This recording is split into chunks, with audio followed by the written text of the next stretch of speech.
Hello, everyone. Welcome to episode 17 of the Soup Podcast. Today, I'm joined by Brittany Hale here at Fleurish Grounds. Thanks for letting me crash the place, Brittany. Yeah, of course. Thanks for thinking of us for the podcast. Yeah, no problem. It's a great place. You guys got a good location. Thank you so much. Yeah, we like it here a lot. So what originally got you into gardening? Honestly, so I just got into plants during the pandemic. It wasn't really something that I had done before. Like, I had my own house plants, but like literally I had like 2 or 3 when I first, started working at Fleurish Grounds, because I didn't start the business. The business was actually started by a woman named Christine Kim in Madisonville, and she was a friend of mine, and I had a vintage clothing business. Okay. And she had asked me to come in and do a couple of pop-ups at her shop, which was Fleurish Grounds in Madisonville. And I did those, and then she eventually asked me to partner with her with the vintage clothes. And then that's kind of how I really started getting into the plants, as I was, working with them every day and working in the shop, and then eventually became a shop owner. Yeah. And so that's kind of how I got into them. And then now Fleurish is just mine and Jordan's, and we're plant people. Mm-hmm. So what brought her from Madisonville over to Newport? Honestly, we got priced out of our building. Okay. The area was expanding, and the landlord wanted to start charging more in rent than we were willing to pay. So we moved to Newport, and it's been a great move. How long have you guys been here? So we opened up here in March of 2022, so it's just been a little over a year. Yeah. So were you... because I was kind of doing I was like looking at, I saw your LinkedIn page, and was looking at some of that. And when did you take over officially as like the owner of Fleurish Grounds? So that happened in May of last year. Okay. So we moved in March. Christine was having a second baby, and she wanted to be closer to family. She's from California. Oh. So she moved back to California to just be closer to home. And that move was the beginning of June, I believe. So it was around the beginning of May that I started running it by myself. And then Jordan came on, I want to say in August or September. Okay. Well, that's pretty cool. Yeah. What does she kind of say about, because, during the pandemic and stuff like that, it's tough for, these smaller businesses and stuff to get as many customers, because it's, you can't just come in and like you normally would. Absolutely. It kind of was the perfect storm for both of our businesses in 2020, just because they were the kind of things that thrived online when everything was shut down. So I was running a vintage clothing page called Poppy's Favorite Vintage, and I was doing porch drop-offs. I'd post all the clothing with their exact measurements so that people would be able to tell if they could fit or not without having to try them on. And then I would do porch drop-off. So if you made a purchase, I would just drive it to your home. Local delivery was free. And then Christine was doing the same thing, but with plants during the pandemic. So because nobody was able to, go to their normal grocery store and just like leisurely plant shop or go to any of their local boutiques because everything was closed down.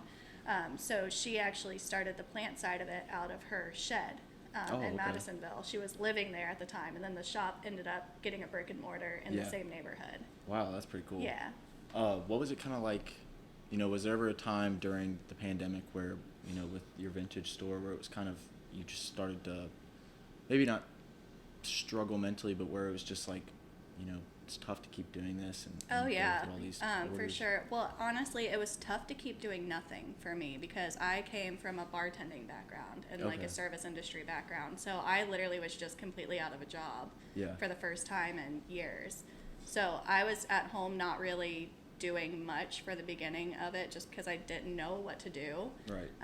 And then that's kind of when I just, I'd been collecting vintage for years. So I just started to like post it because it was something fun for me to do, just to like get the items out and really work on cleaning and mending them, and then getting good photos of them and putting them up. It was just kind of something to keep my brain, my body busy. Yeah. Was it a very positive beginning when you first started it and started getting reviews and stuff from customers? I think for the plants and the vintage side of it, both of them were really positive in the beginning. The following, I built up a following pretty quickly. It wasn't a huge following, but it was enough to keep me busy. Right. So yeah, I feel like it wasn't too much of a struggle. What would you say was the biggest, or what advice or tips would you have that you used that helped you kind of have like such a great beginning? And I just started saying yes. Mhm. So like, like I've been styling friends for a long time. That's, one of the ways that Christine and I worked together before we worked together on this. We were actually both in the bridal industry, and I was a bridal stylist. Oh, okay. And then I was styling just everyday photo shoots. So like senior photo shoots, engagement shoots, just anything. I would bring my vintage pieces and just style for friends. And I had people before ask me, like, why don't you start a page? Or, like, why don't you, like, start doing markets? And I just kept saying no. Like, I was like, this is my collection. I don't feel like I have enough, when honestly, I had a ton. Mm-hmm. But it's been really fun to, like, keep sourcing on top of that. But yeah, I just started. Christine asked me if I would come style her for an event. I said yes. And then she asked me if I wanted to do a pop-up with my vintage shop at Fleurish Grounds. I said yes. And then she asked me if I wanted to do a residency, and I said yes. And then more people started asking me to style shoots for them, and I just kept saying yes and stopped, like, kind of second guessing whether or not I could do it. Definitely had like big time imposter syndrome at first, because I was like, I don't have enough stuff. I can't start that. And it's like an Instagram page popped up and 400 followers, just instantly. And it was, so I'd say just say yes to opportunities that are offered to you. And if you have an idea, just start a page. Yeah. Like, it costs you nothing to just start a page and see, gauge interest and see if anybody would, be interested in what you have. Right. Did you feel very overwhelmed when you first took over Fleurish Grounds, because it had already been going definitely on for so long? Yeah, it was overwhelming to take over, and it was really scary because I wasn't a part of the plant community yet, and there's a very tight-knit plant community in the Cincinnati and Northern Kentucky area, and all the shop owners, they all kind of know each other and know about each other.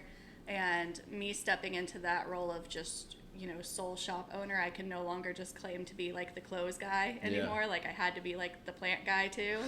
So it was intimidating more than overwhelming, I would say. Really intimidating. What kind of got you over that hump of just stabilizing and realizing that you could I don't know that I am over that hump. I still question myself all the time.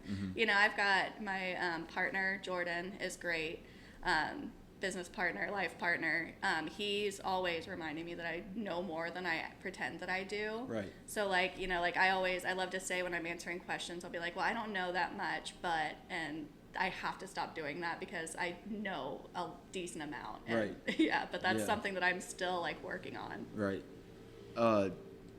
So from those, like you just said, from Jordan, do you have a lot of support from him? Do you have a lot of support from, your other friends and stuff like that when you first begun, or was it kind of tougher, I guess, to get the same support from them that you might from, Jordan or some of your others? It's crazy when you start a business. You find out how busy everybody is. My friends are very supportive, but people don't get to like stop by too often or anything like that. But yeah, I have a great support system. My family is very supportive. My mom comes and works shifts for free all the time just because she likes being here. And my friends are always modeling in my shoots for me. And yeah, people are pretty supportive. And then like the setup of, I'd obviously highly suggest people to come in and check it out, because it's a really neat setup. I was looking at that when I was setting up the fridge and stuff like that. It's just everything in here's a really cool setup. Did you have maybe an inspiration or anything that you were going off of when you were putting this all together? Absolutely, yeah. So I basically was going for I did the entire front part of the room. And that was designed with help, obviously, from my partner at the time, Christine. And then we also had help from Oakley and Hyde Designs, which is a design company. It's a couple and located in Hyde Park. So we all kind of collaborated. The vibe that I wanted for out there, I picked out the disco ball on the couch specifically because I wanted it to be like, I almost wanted that section of the room to feel like a conversation den, like a very 70s kind of vibe. But then I don't want it to be too themed because I really like just maximalism and just eclectic things. Right. So a lot of inspo came from like pictures of like space age living rooms, lots of like, you know, shag carpet and stuff like that. That was kind of a lot of the inspo going into it. And then Christine brought in her, you know, side of it with the desert tones and the more like California desert kind of color and theme situation. So it ended up just kind of being the perfect storm of all of us. Yeah. And then Reese did the back room, who owns Flow. Okay. That is also in the same space. So this stuff you can kind of tell is all different because he likes very like antique furniture, very Victorian kind of. Yeah, so right. it kind of was the perfect storm of all of us. Do you get a lot of people that come in to, you know, primarily shop and maybe stick around and check out all that there is to offer? Yeah, it's crazy because half the time people walk in, they walked in for one or the other of us and they didn't realize that we were like in the same space. So a lot of times people come into plant shop and not realize that there's, you know, coffee and kombucha and then same vice versa. Yeah. So what advice do you have for listeners that maybe feel like where they're at in their jobs right now, they aren't having a lot of success in moving up, or maybe people that are wanting to start their own business but aren't having enough progress in moving up? I would say, you know, obviously be smart about it if you have to keep that job until you can find something that, you know, like if you have to make a certain amount of money.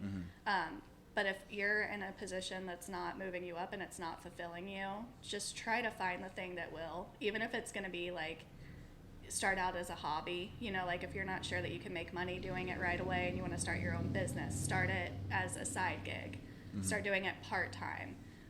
And yeah, just work on what is going to like fulfill you. Cause at the end of the day, like, especially you guys listening, like you're so young and like you don't just commit to something straight away and think that that has to be it forever because it's what you chose.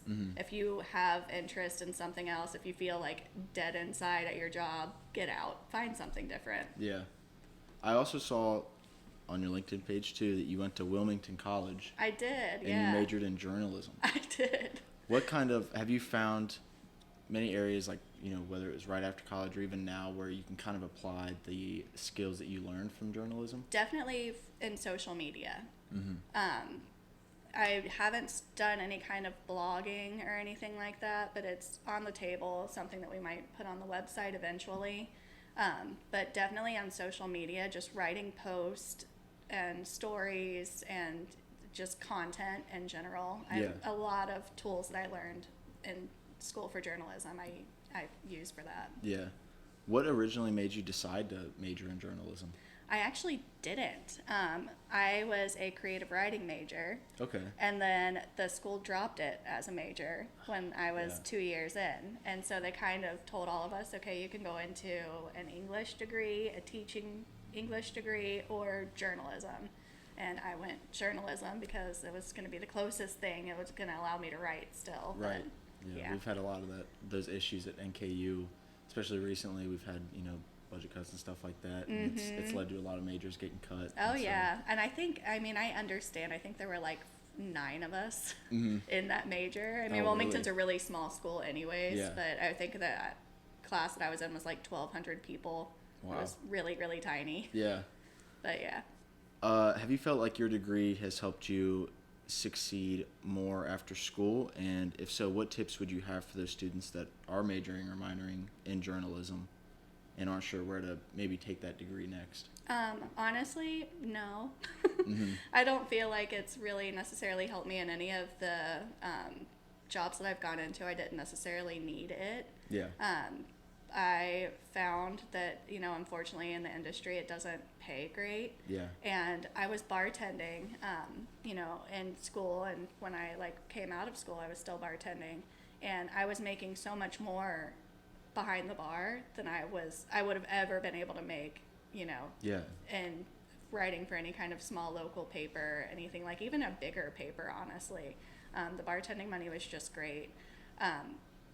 I mean, stay in school, get your degree. Yeah. But like honestly, it's not the most important thing in the world of what that degree is in, unless obviously there are some professions where you have to have, you know, a specific degree. But if you're just going into, you know, something general, it's not going to affect everything. And then if you decide that you want another job and you want to do something completely outside of whatever you majored in, there's a lot of opportunity to do that. You know, so what was the time between when you graduated from Wilmington to taking over your vintage store?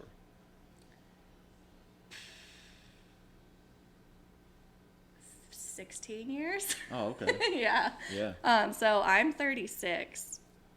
So yeah, it was a long time. I didn't start Poppies until, you know, 2020. So did it start as like maybe like an idea in the back of your head for a while, and then one day you just kind of decided? It kind of did. It was just, I collected vintage because I loved it, and I love auctions because it feels like Christmas morning, you know, like, so I liked, especially during the pandemic, I would get on auction sites and just bid on estate sale lots of people's, just basically somebody's entire closet. And then it would get sent to me. I wouldn't know what was coming, what sizes they were. So that's more of what I was interested in. And I didn't even think about making it a business. At the time, I was just like, this is what I'm obsessing over, and like, it's my hobby right now. It's just collecting. And then it wasn't until people were asking me to style them a lot.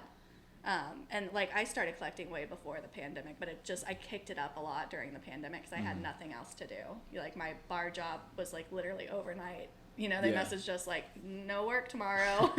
And so, yeah, I was styling people, and then so many people asking me, you know, like, could I buy this? What size is this? And I was like, maybe I should just start a page. Like, I was way too intimidated to start a business at first. I thought, like, I'm not gonna make an LLC. I'm just gonna like get on Instagram and see if I can sell to my friends and make some extra money during the pandemic. And that's kind of like how it started. It was so small and just like didn't feel like it was gonna be anything, and it ended up changing, you know, everything. Yeah. Do you feel like now, with the, you know, how much social media kind of affects everything we do and all that, do you feel like maybe there's more businesses that have a faster upbringing because of social media? They start there? I think definitely it's helped a lot. Social media has become really important, and it can be an accelerator. It can also really hinder your business if you don't know how to use it. A lot of, you know, markets and things that you'll apply for when you're first starting out as a small business, the first thing that they do is look at your website and your Instagram. And if you don't have, you know, a decent amount of followers, it doesn't have to be a ton, but if you don't have a good following and your like grid doesn't look professional, a lot of times you'll get turned down for markets. Right. So it can make or break you for sure. Do you think that, I guess, what was your determining factor in deciding, you know, I'm going to do it on, because I guess you started on Instagram. I did, yeah. Deciding like, well, I'm going to start it on Instagram rather than going to, you know, maybe Craigslist and selling it and making a specific page on there, or eBay and selling it and then just publicizing that on Twitter or something like that. Honestly, that all felt like too official for me. Like, that felt like I was starting a business, and at first, like, I just didn't want to feel like I was starting a business. I was so scared to like actually do that and like put myself out there like that. So I think I did Instagram first because, for one, I didn't know by myself at home alone during the pandemic how I was going to make like content for like TikTok to start it on there or anything like that. So Instagram was just the easiest to use, and I figured I could get a following faster than, like, you know, I don't really use Facebook, so it was just like, it was going to be Instagram or TikTok because everything else just felt too official. Do you have many people that come in and they're like, oh yeah, you know, I saw your page on Instagram or something like that? Yeah, it's most of our shoppers are Instagram followers. Oh, okay. Yeah, I would say like a majority of the people that come in and shop with us is from Instagram. And a lot of times they come in specifically over what we posted, right, you know, that week, or put on the story or whatever. Do you think you have more people that come in, you know, because of, I mean, obviously it's Fleurish Grounds, but they come in looking for plants, or do a lot of people come in looking for like the vintage clothes and stuff like that? I would say mostly plants. Mm-hmm. Mostly people come in looking for plants, but we do sell a decent amount of vintage still. We have our following for both things. Okay. But the following for the plants is definitely larger on our Instagram. Mm-hmm. Do you have you had like a big rise in customers now as it's getting sunnier outside and stuff like that? It's weird. It gets busier. The strange thing though is like days like today when it's like really, really hot, really sunny, like anybody would say like it's a gorgeous day except for, it's really hot. But when it's really, really pretty outside, we see way less people. Really? It's almost like people come in here when it's like a little bit dreary and they need like a pick-me-up or something. It's like a mood boost. Yeah. What about, because is it Small Business Saturday? Is that in November? Mm-hmm. Have you guys had a lot of success from that? Oh, yeah. Small Business Saturday is always great. We always do like a little event or something. Mm-hmm.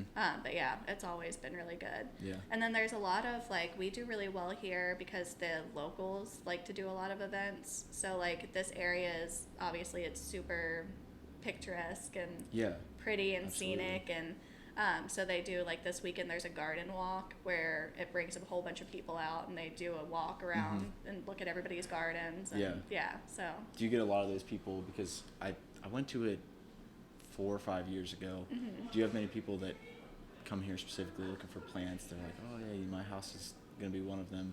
Oh yeah, all the time. And we have a lot of neighbors come in and shop with us too. Lots of people just walking up, and I'm like, you want a bag? And they're like, no, I just live like 2 houses down. I'm gonna walk it home, and it's like, I love it. Yeah, that is really cool. Lots of support. Right, you're in the perfect area. I was walking down the street. I parked down there, and it was like just seeing all the houses and all the plants and stuff like that. Oh my gosh, it's gorgeous. Yeah, it's as close as the houses are. It's still like just enough room to put in these right, these walk-through amazing gardens. Yeah. What about like with the Bengals? Obviously, their success getting higher in the Reds season. It's it's baseball season, summer. Has that had much, or has that led to a lot of business coming in, like people walking to and from games? We were really busy. Like especially during football season.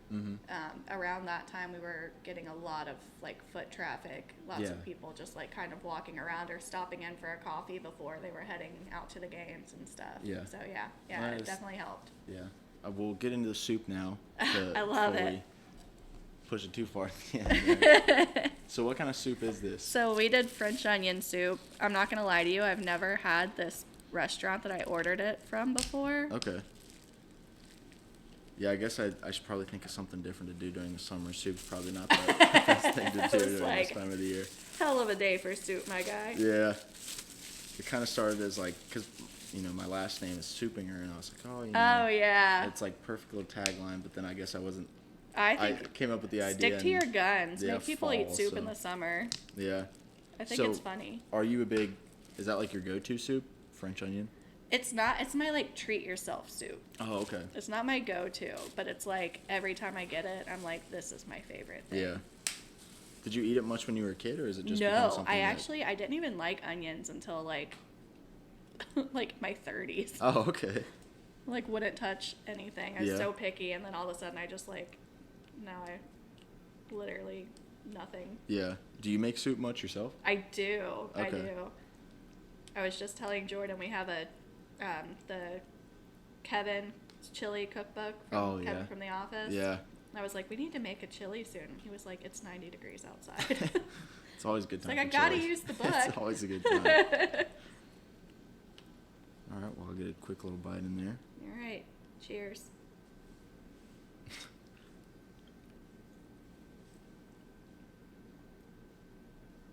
That's good. It's good, right? That's the first time I think I've ever had French onion soup. Really? Yeah. I'm gonna give it 8.4. Nice. 10. That's high. It's good. I'm a big onion person. You're an onion guy? Yeah. Yeah. Yeah, it's the shit. Yeah, it's kind of like almost kind of skipped a generation. My grandma loves it, or loves onions. My mom doesn't, but I love onions. So she's always the like go-to whenever it's a recipe with onions or anything like that. Oh, I love it. So where did you get this from? I got this from Silver Ladle. It's honestly, it's not the best I've had, Mm-hmm. but it's pretty good. Yeah, it's not bad at all.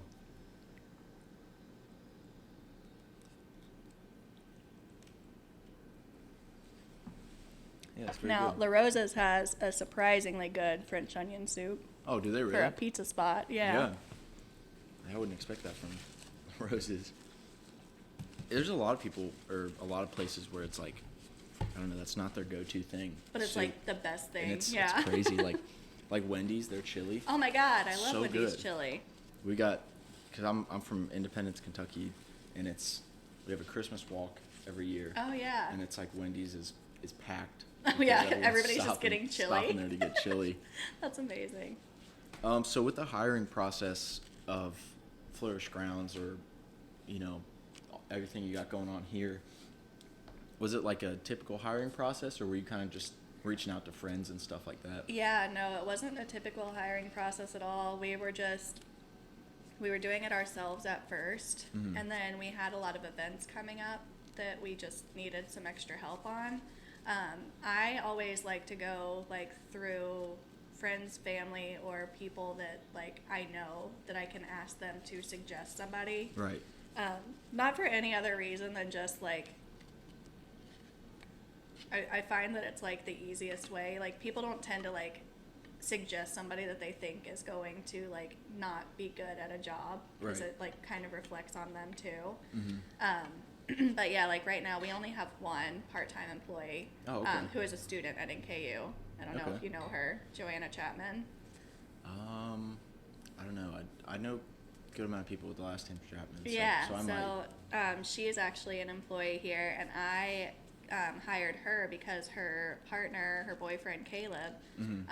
was working for Flo at the time. Oh, okay. And so I was just like, hey, you know, you got any friends or anybody looking for a job? Mhm. Let me know, because, you know, we need a little person to pull in. And Yeah. it's just like random times, too. Yeah. It's not like we have like a solid set schedule for somebody, because we work the shop most of the time. Mhm.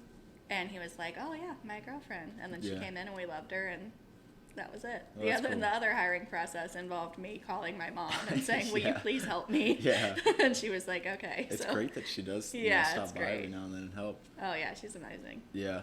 I had something I was gonna ask. I forgot what it was now.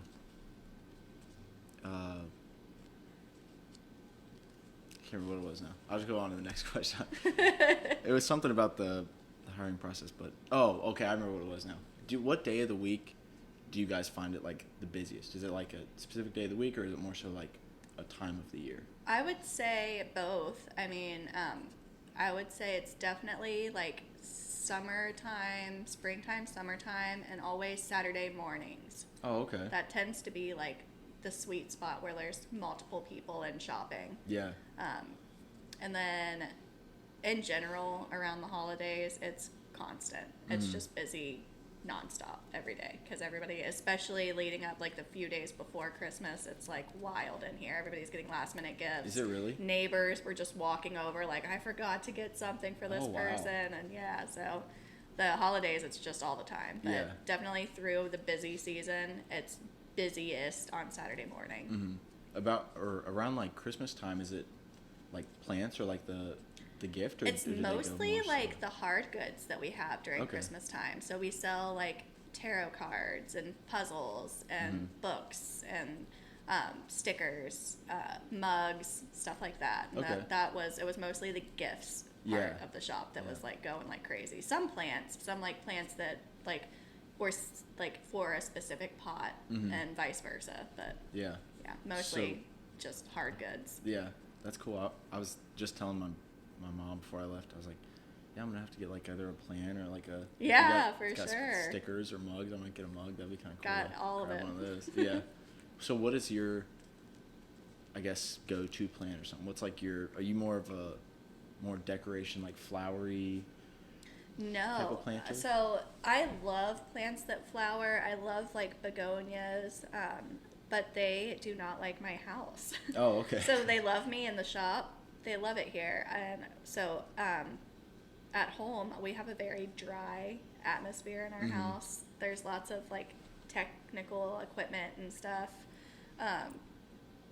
So yeah, nothing that flowers likes me. We do a lot of succulents and cacti at home. Yeah.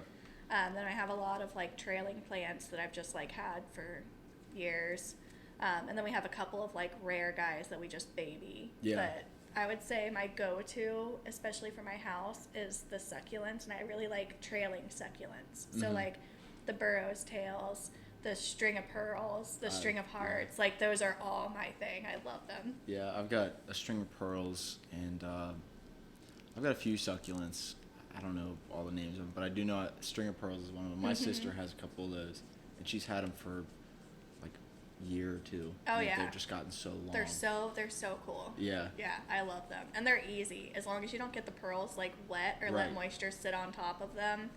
It's just like water it once a month and put it somewhere bright and forget about it. Yeah. They're the best. We got them right in our window, and I got it 2 or 3 weeks ago, and it's already gotten like, Oh yeah, long. yeah. Especially this season, they'll take off. yeah.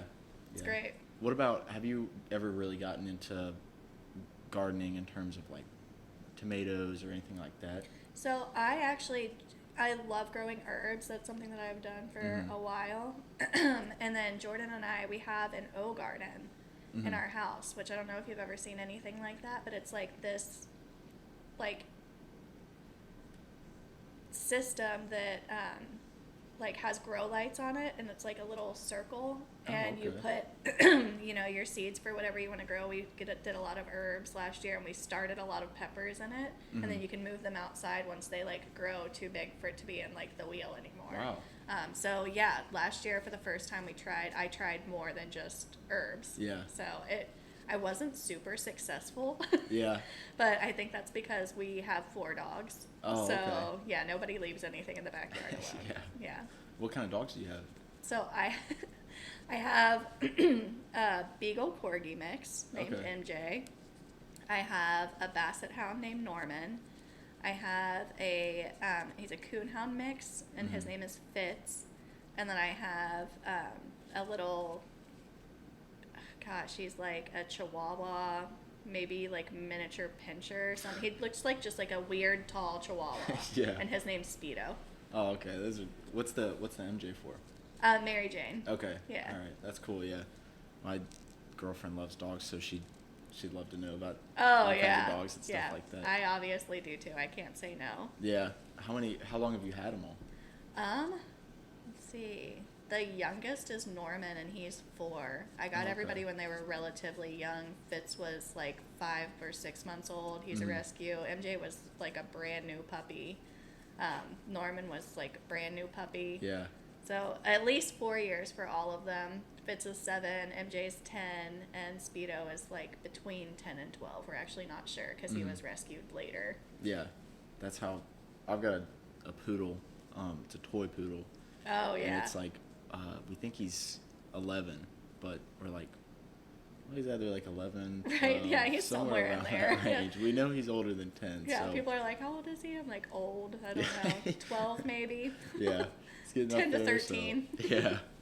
So how do you feel, or what do you feel makes you fit to be a store owner? Like, what kind of traits separate you from other store owners? Honestly, I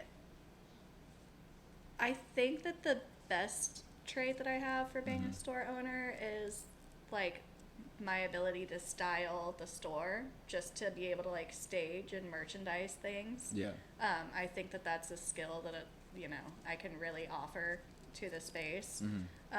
There are plenty of reasons why don't make a good shop owner. Nobody's perfect, but like, yeah, I would say just my ability to merchandise is like probably my biggest skill here. Yeah. Do you have a favorite piece of clothing from Poppy's Vintage? Yes. So I have a few. One of them I actually currently have in the shop. And it is a 1960s, it's a handmade dress, but the fabric that they use for the bottom, it's a printed fabric. I've never seen anything like it. Like, it's just like, it's the coolest thing. It's really bright, lots of like hot pinks and greens and just like all of the color, and it's amazing. It's floor length. It's it's perfect. Yeah.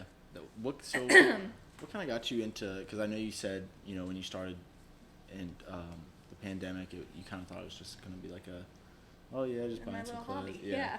What kind of kept you, or like kept your interest in clothing? So I've always just had an interest in clothing. I think what really kept me going with collecting the vintage was like I was like addicted to the like surprise of what I was gonna get, like what was gonna come in.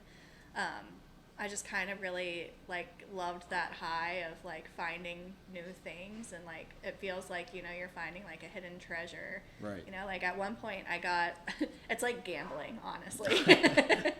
I just realized I'm describing gambling, but We'll just say, oh yeah, it's just, I just love buying clothes. yeah.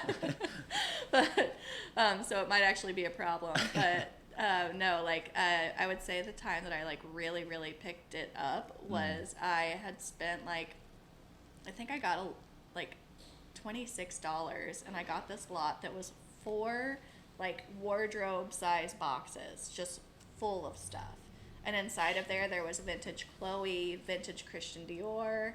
Like I was just like digging through these like literal pieces of history and like treasures, and I was like, I have to buy something every day. I need surprise boxes every day. That's so, crazy. Yeah, it's that, and just like I've always been a fashion girly too. So, you know, seeing things come in that like I didn't think I would ever, you know, see in person, especially, you know, like there was like a 1960s silk Chloe top that was amazing. It's just like history. Yeah. Yeah. Oh yeah, it's you know, just like sports clothes. Right. Yeah. Like Yeah. Yeah. When you have customers come in, if they're like looking for clothes or anything like that, do you ever think like, oh, you know, I got this piece that I could really see you? Yeah, I'm like really bad at doing that too. Like, because I like feel like people just want to be left alone, and I'm like, I don't know if you saw this, but I have this, and you should just put it on. Or, I do that. Are they ever like, Most of the time, vintage people are my people. They're cool with it. That's cool. Do you have any regrets or things that you would eventually like to change with your business or anything like that? No, I don't think so. You know, there's always been the question of should we be Poppies, you know, and put everything under Poppy, since that was the business that I started. Right. And now it's just my business. But we love, you know, the history of Fleurish Grounds, and we really like being Fleurish Grounds. So, no, I don't think that I would change anything. I think that, like, things had to happen the way that they did. Otherwise, I would never be a business owner. Yeah. Like, I didn't think it was going to be, you know, something that was going to be in my future. But, yeah, things kind of had to go the way that they went. So, no regrets here. As your businesses begin to grow, what do you hope to see in the next steps of it, or what do you hope to kind of maybe change for the growth of it? I would love to see our like online grow. Like I would love to see our Instagram grow some more. I would love to see, you know, just like people shopping on our website more, just all of the online, you know, things, because, you know, vintage is very shippable. All of our gifts are very shippable. We don't ship plants, but we do ship everything else. So I think that that's the one area we're really working on now. Do you think you'll ever get into maybe a spot where it's, because I haven't seen it a bunch, but I know I've seen like trucks where it's like, if it is like a plant business, they'll deliver it the day of, but keep it in like a cooling truck or something like that. Yeah. I mean, there are definitely ways to ship plants. Right now, it's just the cost and the logistics of it. Right. So eventually, we definitely will get to the point where we're shipping them, but it's just going to be figuring out, you know, the most economic way and the safest way for the plants to get there. Because I've ordered plants online before, and they always show up in questionable condition, just because, like, you know, they've been in a box and they've taken a beating, and it's probably gotten hot in the truck, or you know, like it's Yep. So. Okay. Well, we're going to end it. This is a new segment, brand new, so you're the first one doing this. It's the hot soup speed questions. I'm going to go through about like 10 questions. Just, this is more personal about you, and just answer them as quick as I can. Yeah. Got so it. first one, favorite song? Rebel. Okay. Favorite artist? Bowie. Favorite movie? Oh, Big Fish. Oh, okay. Favorite food?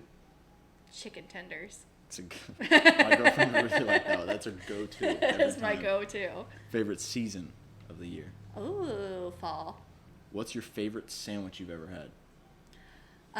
There's a smoked chicken salad sandwich from Silverglades downtown. Oh, okay. Amazing. Yeah. I'll have to try that sometime. Yeah, it's so that good. Sounds really good. Big chicken salad guy. Yeah. Favorite type of shoe? Doc Martens. Okay. What's the worst smell you've ever smelled? Ooh. My this is not a quick answer. I'm so No, sorry, it's but fine. my dad is a preacher, and I know, but he used to do those like Hell House things. Yeah. And they would put Limburger cheese in a crock pot Oh. for hours and hours and hours and just like let it burn so it would smell like hell. Yeah. And like I've never been to hell yet, but like Yeah. I'm pretty sure it's Got a good like idea. Hell. Yeah. Yeah. Favorite show? Ooh, right now Yellow Jackets. I've never seen that before. What's Oh that? my gosh, it's so good. It's a soccer team of girls soccer team gets they have a plane crash and they're stranded on an island. Oh, okay. And it flashes like they get rescued eventually, so it flashes from them on the island to them. Yeah. Now there's like cannibalism. There's like it's amazing. Wow. It sounds like it's giving everything. I love right? scary, so Yeah. like it's not scary, but it's kind of like a thriller type of thing. Yeah. Okay. And then the last one, what's your favorite book? My favorite book is The Poisonwood Bible. It's by Barbara Kinsolver. Amazing book. Okay. Yeah, highly recommend. All right. Yeah, I'm big book guy. Big so book I'll have guy. to check that one out. And then this is the last little thing. Do you have any last remarks or projects or upcoming deals or events you'd like to kind of shout out real quick? Yeah, for sure. So this weekend we're having the Garden Walk. We're actually going to be in the Garden Walk Market, which is going to be over on Park Avenue. Okay. So just like a couple of blocks from the shop. So we're going to be there, and we'll also be at the City Flea all summer. Okay. So All right, yeah, cool. check us out. Well, thank you for, like I said, allowing me to come in, check everything Yeah. out, and doing a quick little interview. Yeah, I loved it. I really Thanks. appreciate it. Appreciate Thank you you very coming. much.